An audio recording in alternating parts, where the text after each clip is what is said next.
Nagsimula na nga ang burol ng cremated remains ni Ronaldo Valdez sa Garden Suite ng Loyola Memorial Chapel and Crematorium sa Guadalupe, Quezon City.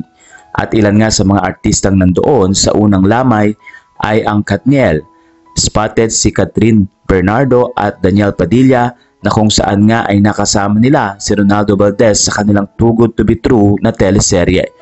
Maraming mga fans ang nagsabing napaka-faithful at talaga namang magalang at mahal na mahal ni Catherine at Daniel ang kanilang lolo sir. Sa puntong ito ay nakita din nila ang pagmamahal ng ilang mga kaibigan na kung saan ay nais nilang alalahanin ang kabutihan ni Ronaldo Valdez sa kanila. Marami man ang nanghinayang dahil tila untimely ang kanyang pagpanaw, pero hindi pa rin natin alam kung ano talaga ang tumakbo sa isip ng nasabing aktor. Ayon sa mga fans, masaya na makita na nandun si Catherine at Daniel na sa kabila ng issue ng hiwalayan ay hindi nila ito pinapansin at isinasantabi, lalo na't very professional ang dalawa.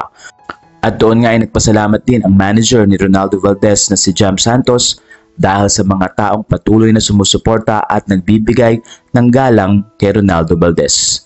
Umaasa naman ang mga fans na magiging successful ang ilang mga movies na naiwan ni Ronaldo Valdez at isa nga dito ay ang kasama si Jano Gibbs na ipapalabas early 2024.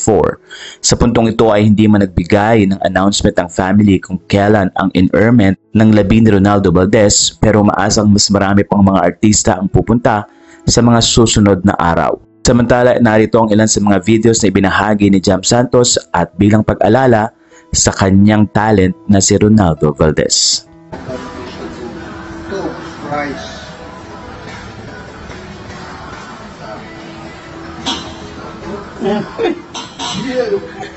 Hindi mo pa na.